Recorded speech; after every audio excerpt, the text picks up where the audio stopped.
ईद उल फितर के दौरान निजी टीवी जियो के प्लेटफॉर्म से रिलीज होने वाली टेली सीरीज कॉन्ट्रैक्टर शायकीन की तवज्जो हासिल करने में कामयाब रही है। 5 रोज की किस्तों पर मबनी इस टेली सीरीज ने शायकीन को खूब तजस्सुस में डाले रखा, लेकिन इसका इख्तिताम खुशाइन साबित हुआ, जिसको शायकीन ने काफी सराहा है। 11 अप्रैल को सीरीज की पहली किस्त हर पल जियो से नशर हुई और ईद के 5 दिन तजस्सुस और दिलचस्पी बरकरार रखने में कामयाब रही।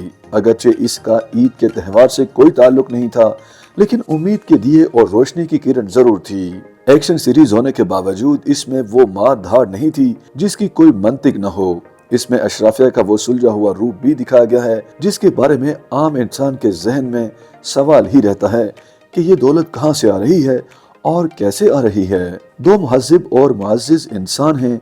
राशिद प्रोफेसर हैं और उनकी बेगम निगार नर्स रही हैं। उनके बेटे सगीर को किसी ने मार दिया था और वो दोनों उसके कत्ल का इंतकाम लेते लेते किराए के कातिल बन जाते हैं। वो दोनों समाज से अपना इंतकाम भी ले रहे हैं और दूसरों के मकासद भी पूरे कर रहे हैं, लेकिन कई जगह एहसास होता है कि उनका ज़मीर भी जाग रहा है। कातिल जैसा घिनौना जुर्म करने के बावजूद उनकी बॉडी लैंग्वेज से बिल्कुल शायबा नहीं होता कि वो जुर्म भी कर सकते हैं। वो 8 कत्ल कर चुके हैं, जिनमें कोई मनशियात फरोश था, कोई जमीनों का कब्जा ग्रुप चला रहा था, कोई जाली अद्वियात बना रहा था, तो कोई डार्क वेब चला रहा था, किसी को इंसानी एज़ा की स्मगलिंग में मुलव्विस पाया था। बदर एक मिडिल मैन के तौर पर दोनों ग्रुप्स के लिए मुआवनत का काम करता था। वो एक रिटायर्ड पुलिस ऑफिसर है जो बहुत कुछ करना चाहता था, मगर निजाम की खराबी को समझ गया था। उसे समझ आ गई थी कि इस निजाम के खिलाफ जाकर वो कोई काम नहीं कर सकता, उसके हाथ बंधे हुए हैं। ये बात अभी SHO हम्माद को समझ नहीं आ रही।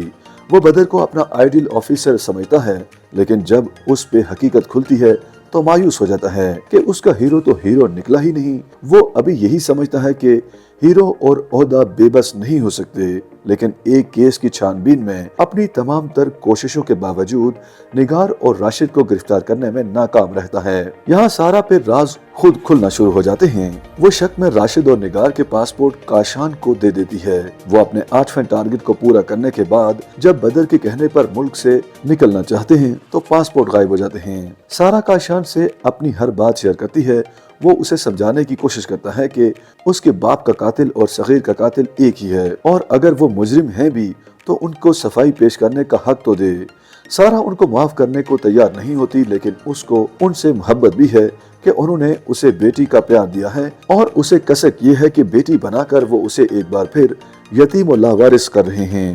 निगार और राशिद भेस बदलकर एक बार फिर घर आ जाते हैं कि सारा से माफी मांग सकें, मगर सारा अपनी बेबसी जाहिर करती है, लेकिन खुलकर रोने के बाद उन्हें माफ करने के काबिल हो जाती है।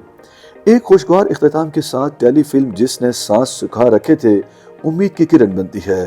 दौलत, ओहदों और रोशनियों के पीछे छुपी दुनिया की उम्दा कहानी है, जिसमें जज्बातियत और मंतिक मुकाबिल दिखाई देते हैं। YouTube पर गूगली न्यूज देखने के लिए youtube.com की सर्च बार में गूगली न्यूज TV टाइप करें। गूगली न्यूज के पेज पर सुर्ख रंग के सब्सक्रिप्शन वाले बटन पर क्लिक करना ना भूलिए। YouTube पेज पर अपलोड होने वाली वीडियोस से बाखबर रहने के लिए बेल आइकन पर क्लिक कीजिए। आपको हर नई वीडियो के बारे में नोटिफिकेशन मौसूल हो जाएगा।